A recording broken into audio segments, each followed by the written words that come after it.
किसके? नेकियों के भूखे हैं। अब मुझे देखना है कि किसको कितनी नेकियों की जरूरत है। अब जिसको नेकी की जरूरत है वही बोलेगा। और कैसे बोलेगा? किसी दुनियादार की बात नहीं करेगा, किसी इधर उधर की बात नहीं करेगा। अगर करेगा तो किसकी बात करेगा? अल्लाह उसके रसूल की बात। किसकी बात होगी? अल्लाह उसके। अब भी नहीं बोलोगे क्या? अब भी नहीं बोलोगे? मचल के बोल। अच्छा मुझे एक चीज बताओ, एक चीज मुझे बताइए। मैंने आपसे भी कहा कि दुरूद पाक पढ़िए, सुभान अल्लाह, अल्हम्दुलिल्लाह की जिक्र के लिए बार बार ये उलमाए किराम आपसे कहते हैं, बार बार कहा जाता है। हर आने वाला आपसे कहता है कि बोलिए, पढ़िए, लेकिन आपके हालात आपने कभी देखा है? और मैं सिर्फ आपकी तक की नहीं, महिला स्टेज से भी मैं गुजारिश करूंगा कि वो भी खास तवज्जो दें, क्योंकि इनकी नजर आप पर है, इनकी नजर आप पर है। ये आपकी एक्टिविटी को देखते हैं। आप स्टेज पे बैठ के क्या करते हैं? हर स्टेज की मैं, क्योंकि आजकल स्टेजों के हालात भी इल्ला माशाअल्लाह बड़े खराब है। जोहला की कसरत है आजकल स्टेजों में, जोहला की कसरत से जाहिल खतीब, जाहिल नकीब, जाहिल शायर, समझे? और एक रिवाज और चल पड़ा है, अब तो जाहिल पीर भी जो है वो खुद मैदान में उतर पड़े, समझे? अब पीर वही बुलाया जाएगा जिसकी जो है, जो खतीब उस पीर की तारीफ करेगा, उसके जो है कसीदे गाएगा, झूठी करामतें करके बयान करेगा, वही खतीब आएगा, कोई खतीब दूसरा नहीं आएगा। अगर मियां जी से बात की कि मियां जी बताइए किसको बुलाया जाए, बोले फला खतीब को बुलाओ, फला नकीब को बुलाओ, फला शायर को बुलाओ। क्यों जनाब? इसलिए ये भी जाहिल है, इसको बुलाना है वो भी जाहिल है, जो नकीब है वो भी जाहिल है, जो शायर है वो भी जाहिल है। अब आपको आकर के गुमराह किया जाता है। मेरे अजीजों याद रखना, हमें अपने स्टेजों को भी बचाना है, अपने माशरे को भी बचाना है। और ये तभी बचेगा जब हमारे अंदर इल्म की सलाहियत पैदा होगी। जब इल्म होगा तो इंशाअल्लाह हमारे स्टेज भी महसूस होंगे, और जब हमारे स्टेज महसूस हो गए तो हमारी आवाज की इस्लामियत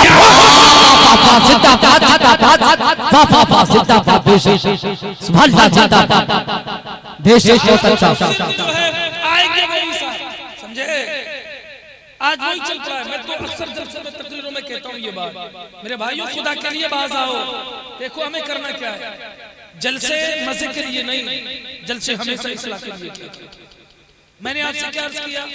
आपसे बार बार कहा जाता है बोलो बोलो बोलो, उसके बावजूद नतीजा क्या निकलता है? ए भाई हंसो मत यार,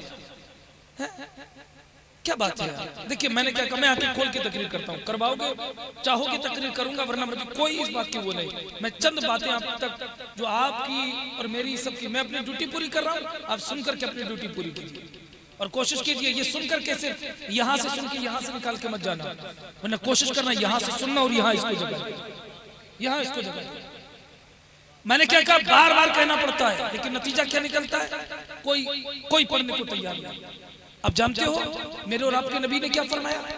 मेरे और आपके नबी फरमाते, मफहूम हदीस है, मेरे आका करीम सल्लल्लाहु अलैहि वसल्लम इरशाद फरमाते हैं, औ अंत मजनून, औ अंता मजनून।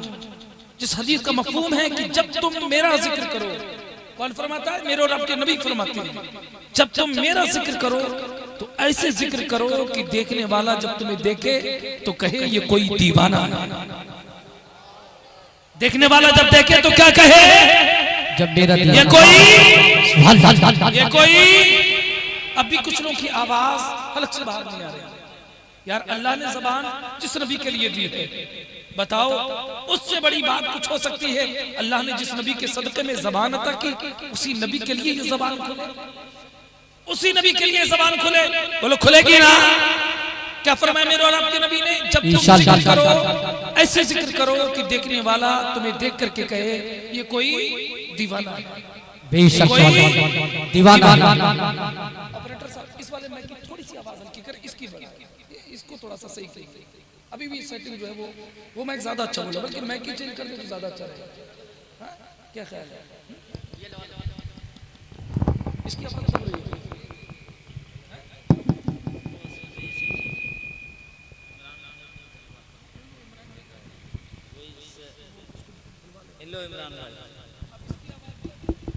आप इसको कम कर दीजिए आवाज, जहां तक सीटी वहां तक इसका बढ़ा दीजिए, देख लीजिए आप।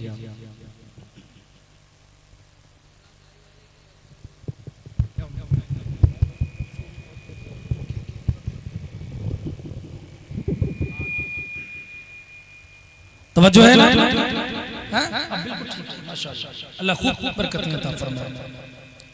क्या फरमाया मेरे नबी ने? जब तुम मेरा जिक्र करो तो ऐसे करो, देखने वाला भाई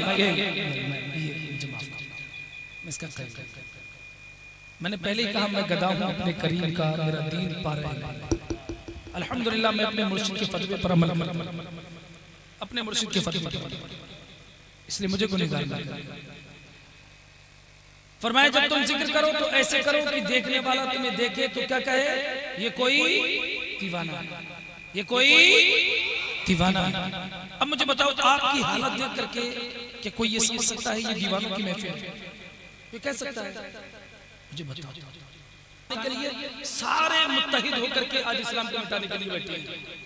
जितने भी मजहब बातिला के लोग हैं, जितने भी हैं पूरी ऑल ओवर वर्ल्ड के अंदर, लेकिन मुसलमानों तुमने अपने इस्लाम को बचाने के लिए कौन सी प्लानिंग की है? कभी तुमने सोचा है? कभी सोचा है? नहीं सोचा। तुमने क्या किया? सिर्फ गए सुबह को काम करने के लिए, शाम को आ गए, खाना खाया, सो गए, सुबह को उठे फिर काम पे चले गए। आपने तो सिर्फ इतना ही अपनी जिंदगी को समझाए और इसके अलावा समझा ही नहीं। एक बात याद रखना, कल मैदान महशर में हर चीज का हिसाब देना पड़ेगा आपको। जब कल मैदान महशर में उठोगे हर चीज का जवाब देना पड़ेगा। और एक बात और कान खोल के सुन लो, ये हम अपनी ड्यूटी पूरी कर रहे हैं। हमारी ड्यूटी है बताना, अमल करना न करना आपका काम है। अमल करोगे जिंदगी आपकी बनेगी, हमारी नहीं। तुम आप कुछ भी कह लो, लेकिन याद रखना नबी का गुलाम, नबी की रज़ा के लिए तुझे पाक भी पड़ेगा, तो अपनी रगों का खून भी बहेगा। और जब ये नजर आएगा, ऐशा ही शाही मदीना, अस्सलातो सीने पे अर्शे मुअल्ला, अस्सलातो वस्सलाम। मैं तो सुन्नी हूँ, जब ये कादरी मरने के बाद मेरा लाशा भी गिरेगा।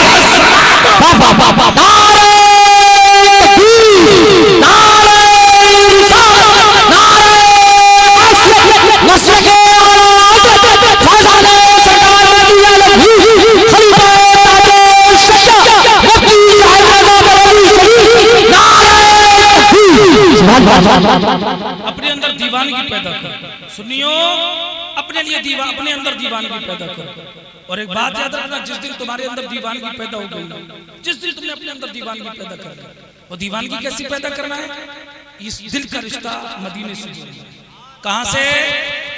कहां से? मदीने से। देखिए एक बात याद रखना, शैतान हर तरीके से हमले करता है और इंसान की जिम्मेदारी है, हमारी असल लड़ाई अगर किसी से है तो शैतान से। ये याद रखना, असल लड़ाई किससे है? हमारी शैतान से। और शैतान किसी भी हालत में आ सकता है, आपको अच्छी बातों से रोकने के लिए किसी भी शक्ल में आ सकता है, क्योंकि शैतान खुद नहीं आता मुजस्सम होकर के, वो किसी ना किसी पर होकर ही आता है, समझे?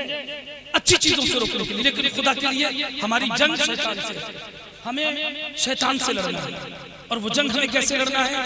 हमें दिल का रिश्ता मदीने वाले से जोड़ना है। दिल का रिश्ता मदीने वाले से जोड़ना है। और रिश्ता कैसे जोड़ना है? जब रिश्ता दिल से जुड़ता है ना, ये दिल के रिश्ते जब मदीने वाले से जुड़ते हैं, आओ मैं बताऊं तुम्हें दिल के रिश्ते क्या होते हैं। जब दिल के रिश्ते मदीने वाले से जुड़ते हैं ना, तो कभी उस्ताद ज़मान की ज़बान में वो यही कहता नजर आता है, दिल दर्द से बिस्मिल की तरह लौट रहा हो, सीने पे तसल्ली को तेरा हाथ धरा हो, घर पर अजल सर तेरी चौखट पे धरा हो, जितनी हो ग़ज़ा, जितनी हो ग़ज़ा एक ही सजदे में अदा हो। और जरा सुनते जाइएगा, इस दिल का रिश्ता मदीने वाले से जोड़ लो। और जब मदीने वाले से रिश्ता जुड़ता है तो बरेली के अहमद रज़ा ने मदीने वाले से जब रिश्ता जोड़ा था, उनकी दीवानगी का हाल ये, उनकी आशिकी का हाल ये, वो ऐसे नबी के आशिक हुए, वो ऐसे नबी के गुलाम हुए कि जब नबी का नाम आता है दिल इनके बदन में नहीं रहता, बल्कि दिल निकल करके चला जाता। अपने गुलामों से कहा, ऐ लोगों, मेरे दीवानों, ऐ मेरे मानने वालों, मैं अपने नबी के नाम पर जब मेरा दिल मचलता है, नबी के इश्क में मेरा दिल जब करवटें लेता है, तो जब मैं अपने दिल को तलाश करता हूँ तो मेरा दिल मेरी बॉडी के अंदर नहीं होता, मेरे जिस्म के अंदर मेरा दिल नहीं होता है, मेरे सीने के अंदर मेरा दिल नहीं पाया जाता है। कहा मेरे दिल को तलाशो। और आपने फरमाया, अरे ऐ खुदा के बंदो, कोई मेरे दिल को ढूंढो, अरे ऐ खुदा के बंदो, कोई मेरे दिल को ढूंढो, मेरे पास था भी तो अभी क्या हुआ खुदाया, न कोई गया ना आया, न कोई गया ना आया। जब ये मेरे इमाम ने कहा था तो आपके गुलामों ने आपके दिल को जब तलाश करना शुरू किया तो पहुंचे महाराणा मुकद्दसा, कहा कि यहाँ पर इनका दिल होगा। लेकिन गुलामों ने देखना चाहा, महाराणा मुकद्दसा की गलियों में देखा, महाराणा मुकद्दसा के मज़ारात पर देखा, कभी आले रसूल महाराणा नबी के कदमों में देखा, कभी मूरी मियां के जन्मों में देखा, कभी महाराणा की गलियों में देखा, कभी उन मज़ारात की तकद्दुस में देखा, लेकिन मोहम्मद रज़ा के दिल को नहीं पाया। उसके बाद में उन दीवानों का काफिला आगे बढ़ता है। अजमेर मोहल्ला पहुंचा, अजमेर मोहल्ला जाकर के सरकारे गरीब नवाज के करीब जाकर के कभी अजमेर की पहाड़ियों में तलाश किया, कभी सफाओं में, कभी जो है वो सागर पे तलाश किया, कभी गरीब नवाज के कदमों में तलाश किया। सोचा कि शायद अहमद रजा का दिल यहाँ होगा, क्योंकि मेरे इमाम ने फरमाया मेरे गरीब नवाज की बारगाह वो है जहाँ दुआएं कबूल होती है। उन जगहों में से अजमेर शरीफ भी एक जगह है जहाँ गरीब नवाज के दरबार में लोगों की दुआएं कबूल होती है। अब जरा मेरे नबी के आशिकों, मेरे नबी के गुलामों जरा सुनते जाइएगा, जब मेरे इमाम के दिल को वहां तलाश किया गया वहां पर भी आपका दिल न मिला।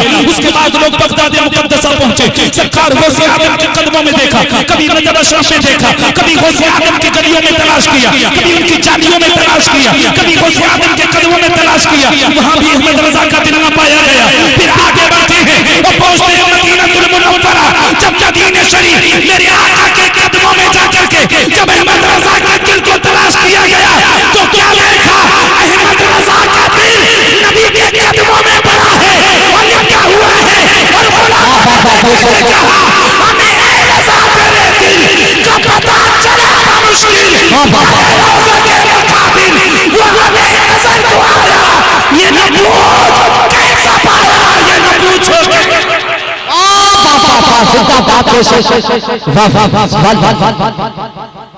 ये होती है आशिकी, ये होती है आशिकी। जब नबी का इश्क दिल में होना। अच्छा मुझे एक चीज बताइए, हमारा अकीदा और ईमान हम सुन्नी है ना, हम सब सुन्नी है ना, इसमें तो कोई शक नहीं है। अब एक चीज मुझे बताइए, हमारा अकीदा और ईमान है मेरे नबी हाजिर भी हैं, मेरे नबी नाजिर भी हैं, मेरे नबी हाजिर भी हैं, मेरे नबी नाजिर भी है। यार हम सब सुनिए, हमारा अकीदा और ईमान है ये, हमारे नबी हाजिर और नाजिर हैं। इसका मतलब जानते हो इसका मतलब क्या होता है? इसका मतलब ये होता है कि हमारे नबी हमें जानते भी हैं और जो हम बोलते हैं उसको सुनते भी हैं, उसको सुनते भी हैं। और कैसा सुनते हैं? मेरे इमाम फरमाते हैं दूर नजदीक के सुनने वाले, दूर नजदीक के सुनने वाले वो काने लाले करामत पे। अच्छा ये दिल का रिश्ता जब मदीने वाले से होता है, मैं आपको एक बरेली की तारीख बताता चलूं। सरकार मुफ्ती आजम आलम इस्लाम अलैहि रहमतुल्लाह व रिदवान, उनका हाल ये, उनका एक शेर में पढ़ता हूं, उस पर फिर उसके बाद मैं उस पर तफसीर करता हूं। सरकार मुफ्ती आजम रहमान ने फरमाया खुदा एक पर हो तो एक पर मोहम्मद सल्लल्लाहु तआला अलैहि वसल्लम। अपनी ड्यूटी मत भूलिएगा, जब नबी का नाम आए तुम्हें क्या करना है? दुरूद पाक पढ़ना। क्या करना है? सल्लल्लाहु अलैहि वसल्लम। क्या पढ़ना है?